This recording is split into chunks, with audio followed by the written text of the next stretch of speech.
Adapun azam, niat, maka hendaklah diketahui bahwa dengan niatnya itu bermaksud kepada bercerai dengan keluarga dan tanah air, meninggalkan hawa nafsu dan kesenangan, menghadapkan diri kepada berziarah ke Baitullah Azza wa Jalla, rumah yang maha mulia dan maha besar. Dan hendaklah mengagungkan di dalam jiwanya akan kedudukan al-bait dan kedudukan yang mempunyai al-bait, rumah. Dan hendaklah ia mengetahui bahwa ia telah berniat kepada sesuatu yang tinggi kedudukannya, penting keadaannya. Dan sesungguhnya, barang siapa mencari yang agung, niscaya terguris di dalam hatinya dengan keagungan itu. Dan hendaklah ia menjadikan niatnya dengan ikhlas bagi wajah Allah Subhanahu wa Ta'ala semata-mata, jauh dari segala campuran ria dan ingin didengar orang. Dan hendaklah ia meyakini bahwa tidak diterima orang yang bermaksud dan beramal kepada Allah selain dengan ikhlas semata-mata karena Allah. Dan sesungguhnya, sebagian dari yang paling keji dari segala yang keji, ialah menuju ke Baitullah dan tanah haram Allah, sedangkan maksud yang sebenarnya adalah lain. Maka hendaklah ia membetulkan serta jiwanya akan niat dan membetulkannya itu adalah dengan ikhlas. Dan ikhlas itu adalah dengan menjauhkan segala sesuatu yang ada padanya ria dan sumah didengar orang. Maka hendaklah waspada untuk menggantikan yang kurang dengan yang baik. Adapun memutuskan segala hubungan, maka maksudnya ialah mengembalikan segala hak orang yang diperoleh secara tidak sah, al-madalib, dan bertaubat yang sebenar-benarnya kepada Allah Ta'ala dari segala perbuatan maksiat. Tiap-tiap kedaliman itu ada sangkutan. Tiap-tiap sangkutan itu adalah seumpama orang yang berhutang, yang hadir, yang digantungkan dengan kain yang terikat pada lehernya, yang dipanggil dan ditanyakan, "Kemana hendak Anda menghadap? Adakah Anda bermaksud ke rumah raja di raja, sedangkan Anda menyia-nyiakan perintah Allah di tempat Anda ini, melecehkan dan melengahkannya? Atau tidak malukah Anda datang kepada Allah sebagai datangnya hamba yang durhaka, lalu ditolak Allah kedatangan Anda dan tidak diterima Allah? Kalau Anda ingin supaya diterima kunjungan Anda, maka laksanakanlah perintah-perintah Allah, kembalikanlah segala hak orang dan bertaubatlah pada Allah, pertama-tama dari segala perbuatan maksiat. Dan putuskanlah hubungan hati Anda daripada berpaling ke belakang Anda, supaya Anda berhadapan kepada Allah dengan wajah hati Anda, sebagaimana Anda berhadapan kepada bait Allah dengan wajah zahiriyah Anda. Kalau tidak Anda kerjakan demikian, maka yang pertama-tama tidak adalah bagi Anda dari perjalanan Anda itu, selain daripada kepayahan dan kesengsaraan. Dan penghabisannya tidak ada selain daripada terusir dan tertolak. Dan hendaklah memutuskan hubungan dengan tanah air, selaku pemutusan orang yang memutuskan daripadanya, dan mengumpamakan bahwa dia tidak kembali lagi, dan hendaklah menuliskan wasiat kepada anak-anak dan keluarganya. Maka sesungguhnya orang yang berjalan jauh, bermusyafir, dan hartanya adalah di dalam bahaya kecuali orang yang dipeliharai Allah Subhanahu wa Ta'ala. Dan hendaklah mengingati ketika memutuskan segala hubungan karena perjalanan haji, akan pemutusan segala hubungan karena bermusyafir ke akhirat. Karena bermusyafir yang demikian itu adalah di hadapannya dalam masa dekat. Dan apa yang dikemukakannya dari perjalanan ini adalah mengharapkan pada memudahkan perjalanan itu. Maka perjalanan itu adalah tempat ketetapan dan kepadanya tempat kembali. Maka tidak wajarlah melalaikan diri daripada perjalanan itu ketika mempersiapkan diri dengan perjalanan ini.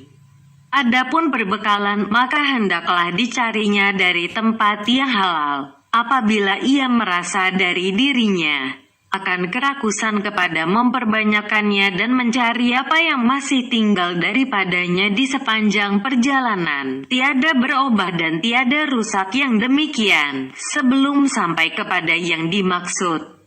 Maka hendaklah ia ingat bahwa perjalanan akhirat adalah lebih panjang daripada perjalanan ini. Dan perbekalannya ialah takwa. Selain daripadanya, dari sesuatu yang disangka bahwa itu perbekalan, adalah ditinggalkan ketika mati dan akan mengkhianatinya, maka tidaklah tetap bersamanya, seumpama makanan basah yang busuk pada permulaan tempat persinggahan dari perjalanan.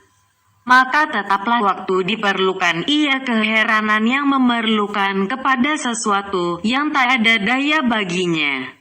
Maka hendaklah ia waspada akan segala amal perbuatannya yang menjadi perbekalannya ke akhirat. Tidak menyertainya sesudah mati, bahkan dirusakkannya oleh segala campuran ria dan kekotoran kelengahan. Adapun kendaraan, apabila telah dipunyainya, maka hendaklah bersyukur kepada Allah dengan hatinya di atas anugerah Allah yang maha mulia dan maha besar kepadanya hewan itu, yang akan menanggung kesakitan lantaran dia dan dia akan memperoleh keringanan kesengsaraan.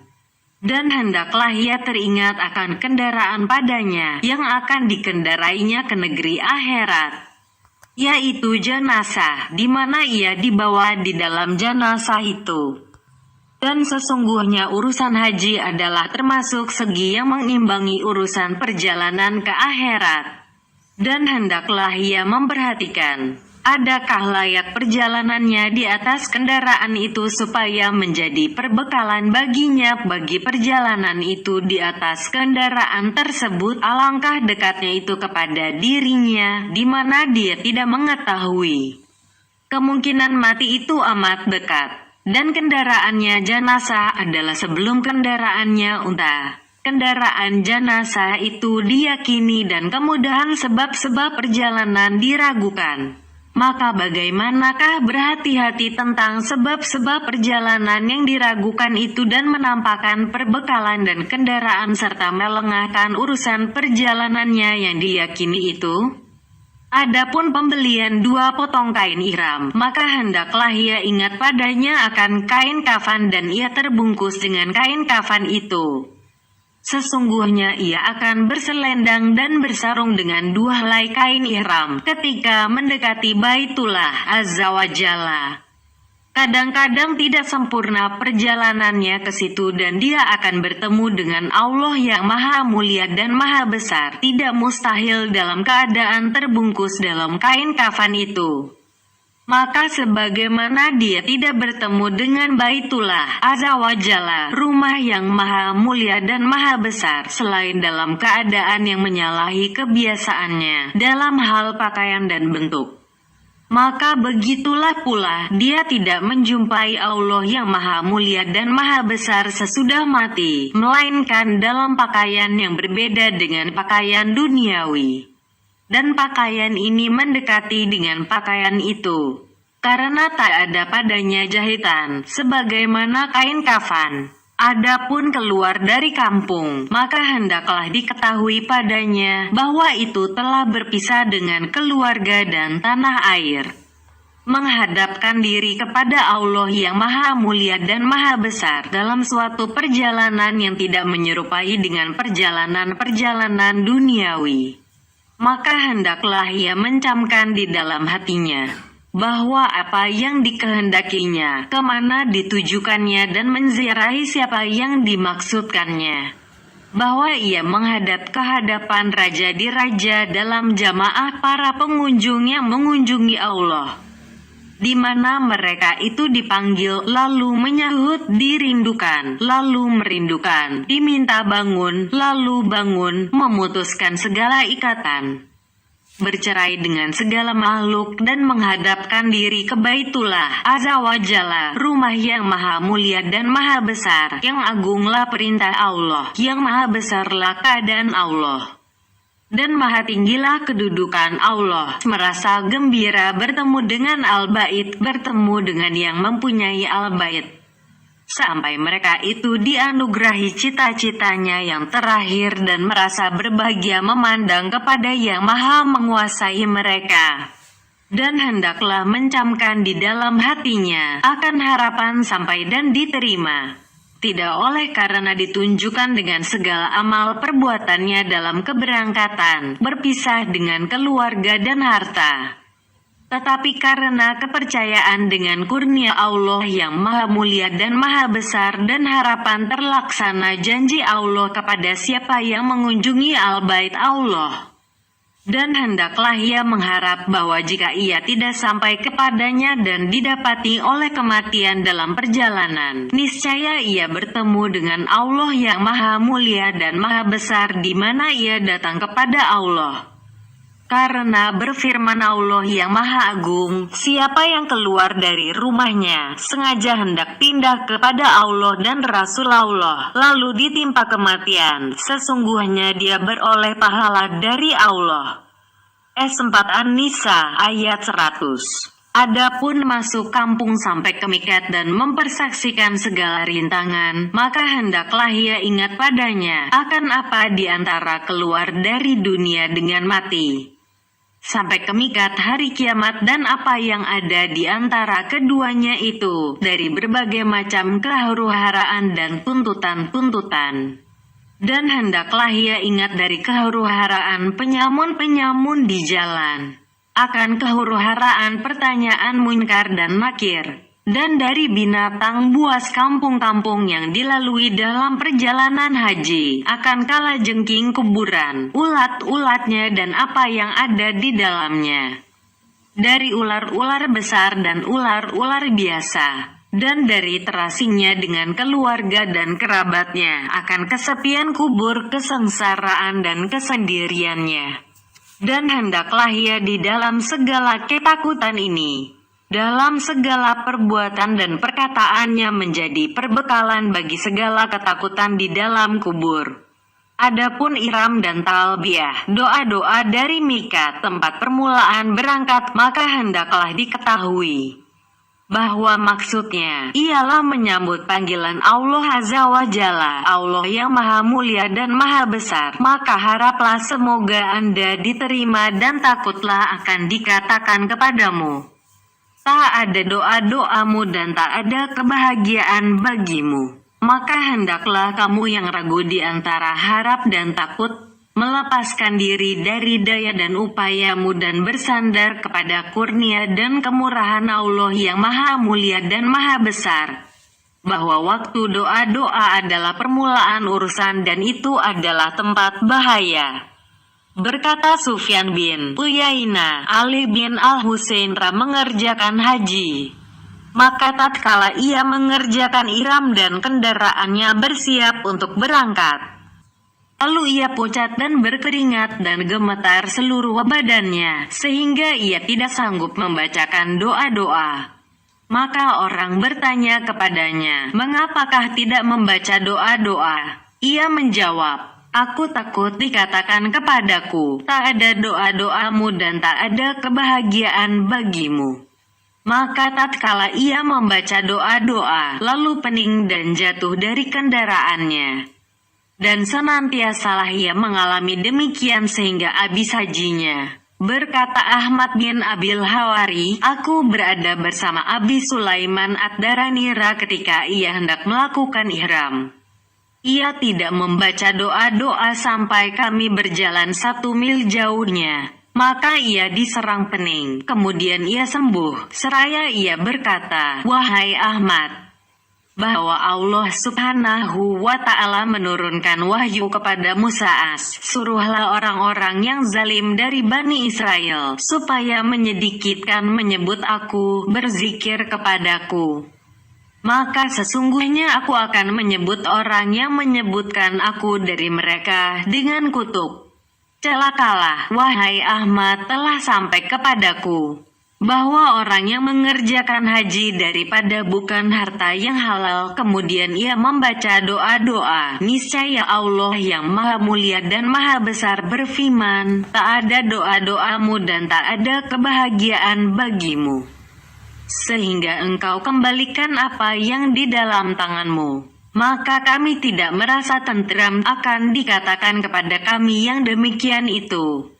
Dan hendaklah diingati oleh orang yang membaca doa-doa, ketika meninggikan suara dengan doa-doa pada mikat, akan sambutannya seruan Allah yang maha mulia dan maha besar. Karena Allah berfirman, dan permaklumkanlah pada manusia itu buat mengerjakan haji.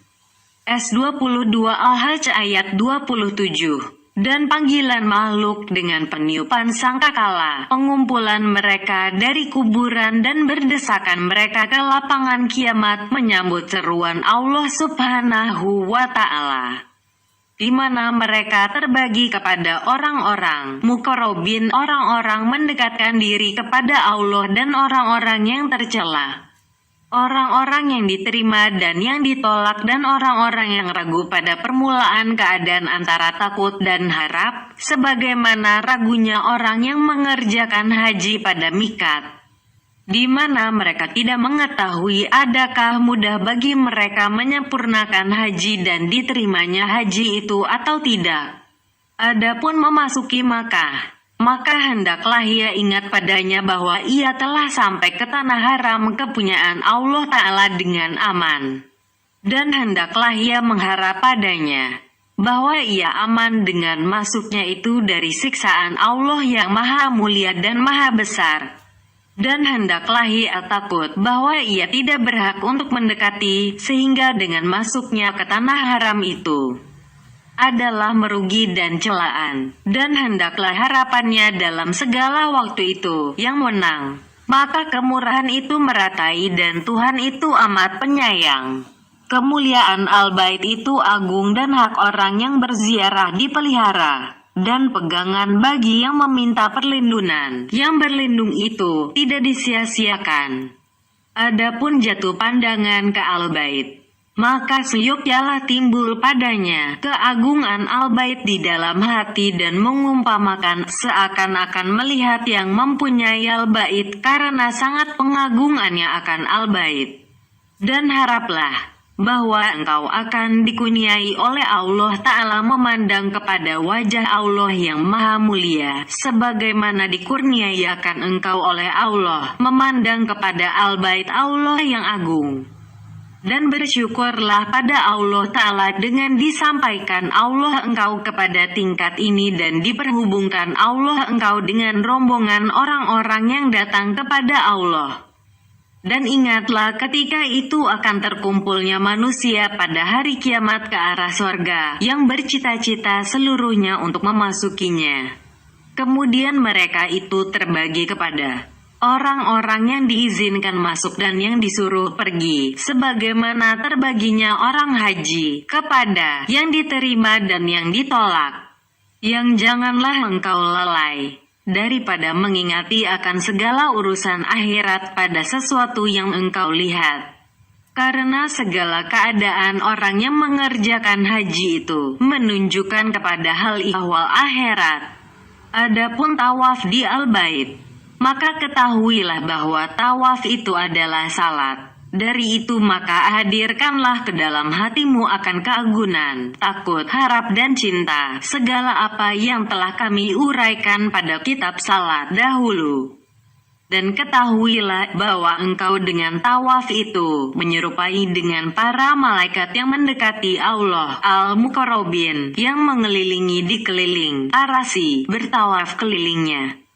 Dan janganlah engkau menyangka bahwa yang dimaksud ialah tawaf tubuhmu dengan Al-Bait itu. Tetapi yang dimaksud ialah tawaf hatimu dengan mengingati yang mempunyai Al-Bait Rabbul Bait.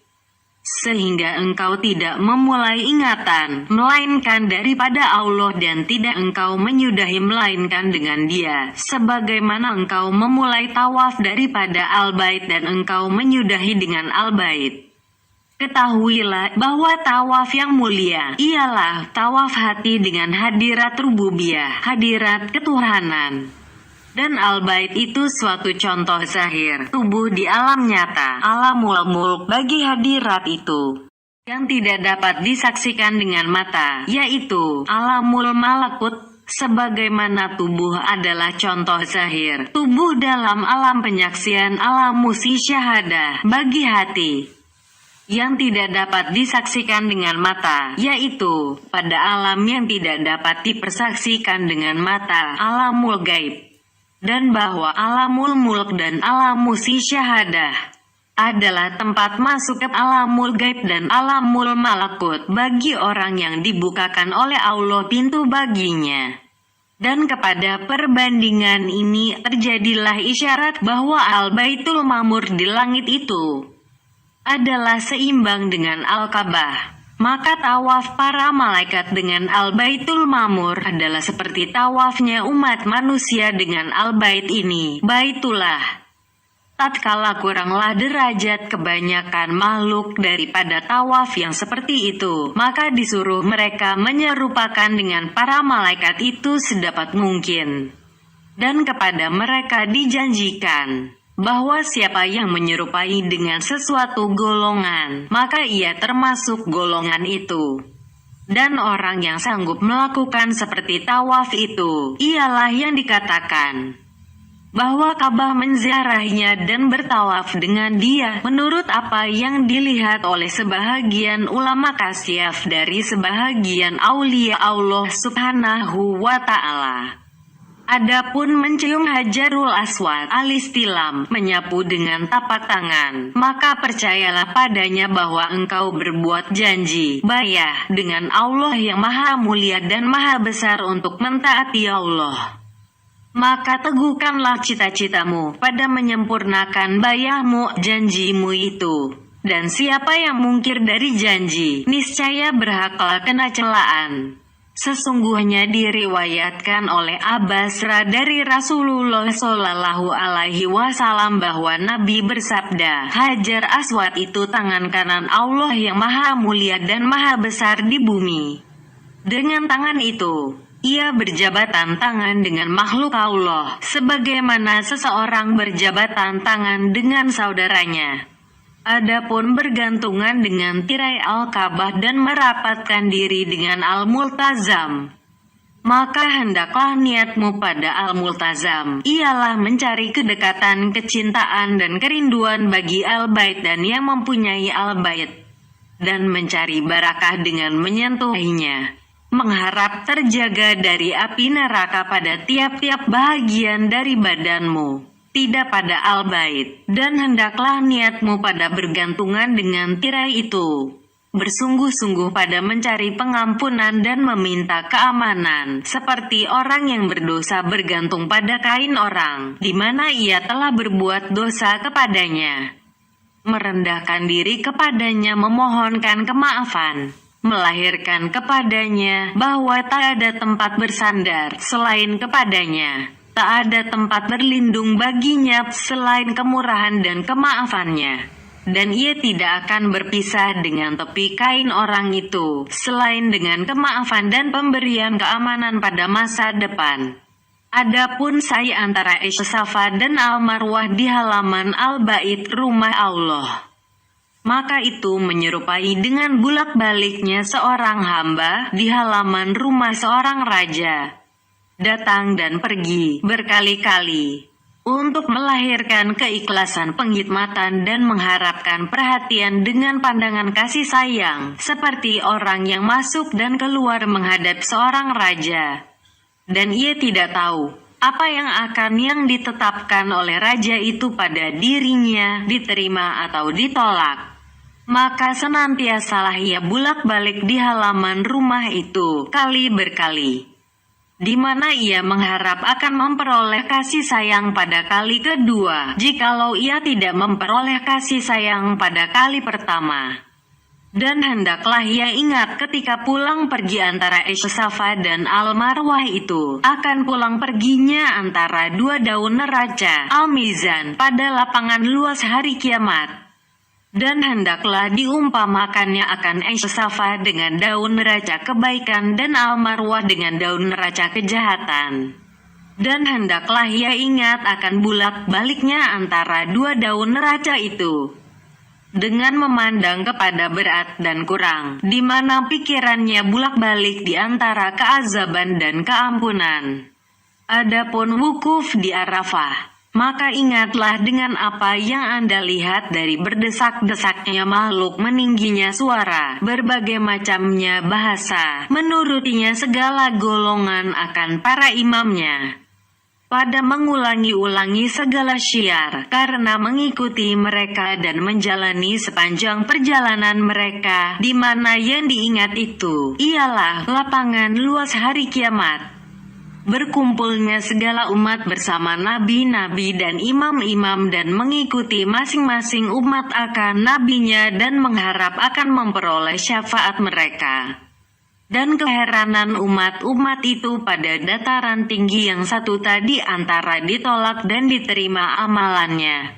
Apabila Anda ingat yang demikian itu, maka haruslah akan hati Anda dengan kerendahan dan berdoa kepada Allah yang Maha Mulia dan Maha Besar.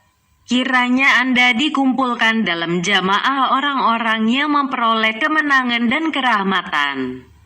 Dan yakinlah akan harapan Anda itu dengan dikabulkan. Tempat wukuf itu adalah mulia dan kerahmatan sesungguhnya sampai dari hadirat Tuhan yang Maha Kuasa kepada segenap makhluk dengan perantaraan hati yang mulia sempurna dari segala gunung gemunung bumi. Dan senantiasalah tempat wukuf itu berisi dengan lapisan orang-orang baik dan tiang-tiang negeri dan suatu lapisan dari orang-orang solih dan yang mempunyai hati yang murni. Maka apabila telah terkumpul segala cita-cita mereka dan menjuruskan hatinya kepada merendahkan diri berdoa kepada Tuhan, mengangkatkan tangannya kepada Allah Subhanahu wa Ta'ala, memanjangkan lehernya kepada Allah dan menolehkan matanya arah ke langit, di mana mereka berkumpul dengan suatu cita-cita mencari kerahmatan. Maka janganlah engkau menyangka bahwa gagal cita-cita mereka, sia-sia usaha mereka, dan tersimpanlah dari mereka rahmat yang meratai mereka semuanya.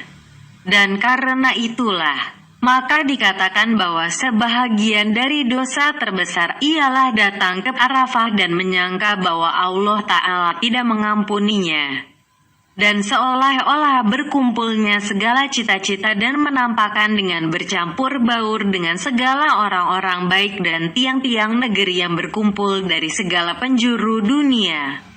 Itulah rahasia dan maksud yang penghabisan dari haji. Maka tiada jalan kepada membanyaknya rahmat Allah Subhanahu wa Ta'ala, seperti berkumpulnya segala cita-cita dan tolong-menolongnya segala hati dalam satu waktu di atas suatu dataran tinggi.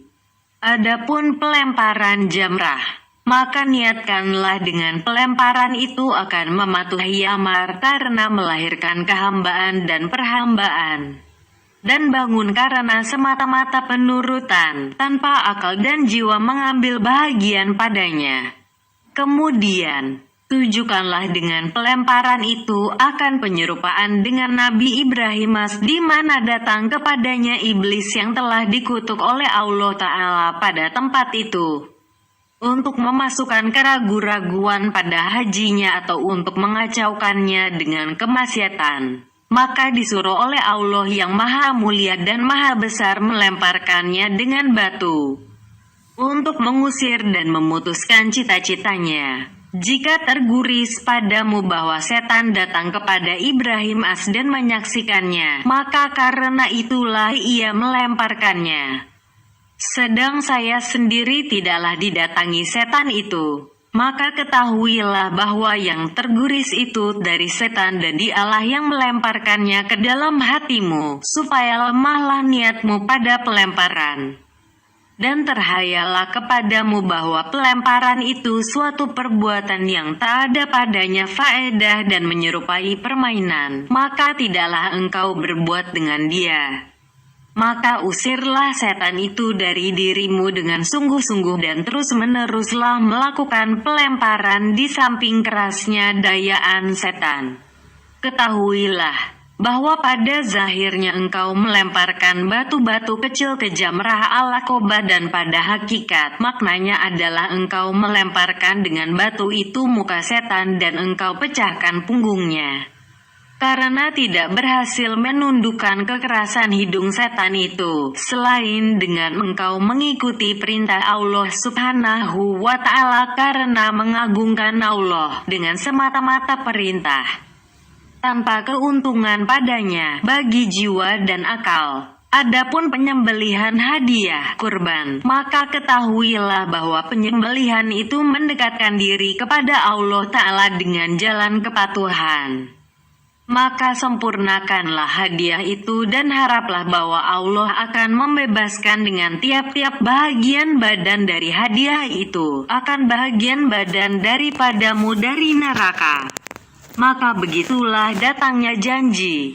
Lalu tiap kali hadiah itu lebih besar dan bahagian-bahagian badannya lebih sempurna, niscaya tebusanmu daripada neraka menjadi lebih merata. Adapun berziarah ke Madinah, maka apabila pandanganmu jatuh ke dinding-dinding temboknya, maka ingatlah bahwa Madinah itu adalah negeri yang dipilih oleh Allah yang Maha Mulia dan Maha Besar untuk Nabi Allah Shallallahu Alaihi Wasallam dan dijadikan Allah hijrah Nabi kepadanya. Dan Madinah itu negeri Nabi, di mana ia menjalankan segala yang difatlukan oleh Tuhannya Azza wa Jalla, Tuhan yang Maha Mulia dan Maha Besar padanya dan segala sunahnya. Tempat ia berjuang melawan musuhnya dan melahirkan agamanya sampai ia diwafatkan oleh Allah yang Maha Mulia dan Maha Besar. Kemudian dijadikannya kuburannya di situ dan kuburan dua wazirnya, sahabatnya, yang menegakkan kebenaran sesudahnya kiranya Allah merelai akan keduanya. Kemudian umpamakanlah dalam jiwamu segala tempat akan tapak Rasulullah Shallallahu Alaihi Wasallam ketika pulang perginya di Madinah. Dan sesungguhnya tiada suatu tempat tapak pun yang kamu letakkan, melainkan itu adalah tempat tapaknya yang mulia. Dari itu, janganlah engkau letakkan tapakmu atasnya, melainkan dengan ketenangan, kegugupan, teringat jalannya dan langkahnya pada segala jalan yang lurus di kota Madinah. Tergambar khusyuknya dan tenangnya berjalan dan apa yang disimpankan oleh Allah Subhanahu wa Ta'ala dalam hatinya dari kebesaran marifahnya, pengenalannya, ketinggian sebutannya serta sebutan zikir Allah Ta'ala, sehingga disertakannya sebutan Allah itu dengan sebutan dirinya sendiri, dan dibatalkannya amalan orang yang merusakkan kehormatannya, walaupun dengan suara yang tinggi di atas suaranya. Kemudian ingatlah akan apa yang telah diberikan nikmat oleh Allah Ta'ala kepada mereka yang memperoleh kesempatan bersahabat dengan Nabi, memperoleh kebahagiaan dengan melihat dan mendengar kata-katanya, dan penyesalan Anda yang sebesar-besarnya di atas lenyapnya kesempatan bersahabat dengan Nabi dan bersahabat dengan para sahabatnya kiranya direlai Allah mereka itu sekalian. Kemudian, ingatlah bahwa engkau tak memperoleh kesempatan melihatnya di dunia dan untuk melihatnya di akhirat engkau berada di dalam kekhawatiran. Mungkin engkau tidak akan melihatnya, melainkan dengan keadaan merugi dan terdinding di antara engkau dan dia oleh penerimaannya akan engkau disebabkan buruk amalan engkau sebagaimana sabdanya Shallallahu Alaihi Wasallam. Diangkatkan oleh Allah kepadaku beberapa kaum, lalu mereka itu berkata, Wahai Muhammad,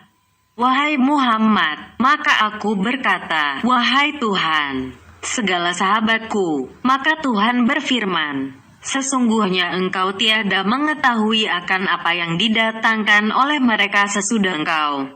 Lalu aku berkata, jauh dari kebenaran dan salah, kalau engkau meninggalkan kehormatan agamanya, meskipun sedetik saja, niscaya engkau tidak akan aman dari didinding di antara engkau dan dia, dengan sebab berpalingnya engkau dari keterangannya. Dan hendaklah diperbesar bersama itu akan harapan engkau, bahwa tidak akan didindingi oleh Allah Ta'ala antara engkau dan Dia, sesudah dianugerahkan rezeki keimanan kepada engkau. Dan diberangkatkan engkau dari tanah air untuk menziarahinya, tanpa maksud berniaga dan memperoleh keuntungan duniawi, tetapi semata-mata kecintaanmu kepadanya dan kerinduanmu, sampai engkau dapat melihat segala bekas-bekasnya dan dinding kuburannya, karena dirimu memperbolehkan, tatkala engkau tidak memperoleh kesempatan melihatnya. Maka alangkah layak dengan Allah Ta'ala memandang kepada engkau dengan pandangan kasih sayang.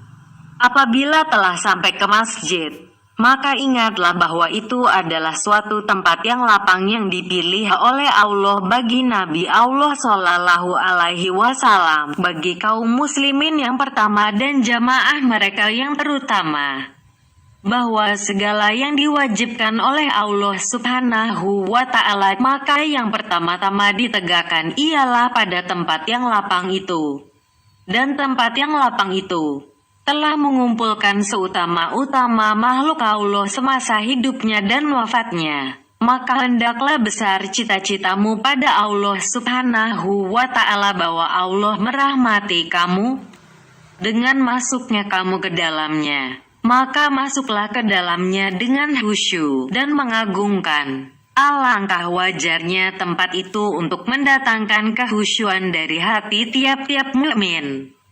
Sebagaimana diceritakan dari Abi Sulaiman yang menerangkan telah mengerjakan haji Uwais Al-Qarnira dan masuki Madinah. Tatkala ia berdiri di pintu masjid, lalu dikatakan orang kepadanya, "Inilah kuburan Nabi." Maka pingsanlah dia. Setelah sembuh, ia mengatakan, "Keluarkanlah aku, maka tidaklah mengenakan bagiku negeri di mana padanya Muhammad Shallallahu Alaihi Wasallam dikuburkan." Adapun menziarahi Rasulullah Shallallahu Alaihi Wasallam, maka seyogyanya kita berdiri di hadapannya, sebagaimana telah kami terangkan dahulu. Dan kita menziarahinya setelah wafatnya adalah seperti menziarahinya semasa hidupnya. Dan janganlah mendekati kuburannya, melainkan seperti engkau mendekati dirinya yang mulia, kalau sekiranya ia lagi hidup. Dan sebagaimana kita memandang kehormatan tentang tidak menyentuh dan tidak memeluk dirinya, tetapi berdiri dari jauh yang mengumpamakan di hadapannya, maka seperti itu pula lah dikerjakan. Karena menyentuh dan memeluk bagi yang di hadapan adalah kebiasaan orang Nasrani dan Yahudi. Ketahuilah bahwa Nabi Shallallahu Alaihi Wasallam itu tahu dengan kedatangan, ketegakan dan keziarahanmu. Dan sesungguhnya sampai kepadanya salammu dan selawatmu.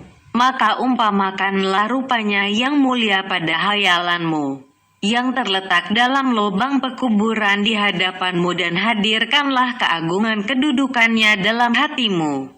Sesungguhnya diriwayatkan dari Nabi Shallallahu Alaihi Wasallam bahwa Allah Ta'ala mewakilkan di kuburannya seorang malaikat yang menyampaikan kepadanya salam orang yang mengirimkan salam kepadanya dari umatnya. Ini adalah terhadap orang yang tidak mendatangi kuburannya, maksudnya hanya berdoa dari negerinya masing-masing. Maka bagaimanakah dengan orang yang berpisah dengan tanah air, menumpuk berbagai kampung dan desa karena ingin menjumpainya dan merasa bermusyafir dengan sebab yang demikian semata-mata? Cukup dengan menyaksikan kuburannya yang mulia, karena tidak memperoleh kesempatan menyaksikan wajahnya yang mulia. Bersabda Nabi Shallallahu Alaihi Wasallam, "Barang siapa berselawat kepadaku sekali, niscaya diberikan rahmat kepadanya oleh Allah 10 kali. Ini adalah balasannya pada berselawat kepadanya dengan lisan. Maka bagaimana pula dengan berhadir menziarahinya dengan tubuh sendiri?" Kemudian, datangilah mimbar Rasul Shallallahu Alaihi Wasallam dan hayalkanlah akan naiknya Nabi Shallallahu Alaihi Wasallam ke atas mimbar. Dan gambarkanlah dalam hatimu akan kelihatan wajahnya yang cemerlang, seakan-akan di atas mimbar, di mana sekalian orang Muhajirin dan Ansar menoleh kepadanya. Dan dia Shallallahu Alaihi Wasallam mengajak mereka mentaati Allah yang Maha Mulia dan Maha Besar dengan pidatonya, khutbahnya.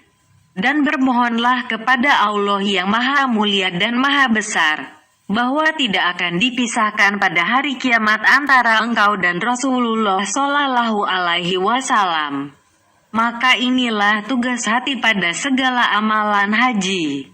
Apabila telah selesai daripadanya semuanya, maka seyogyanya mengharuskan hatinya kegundahan, kerusuhan dan ketakutan.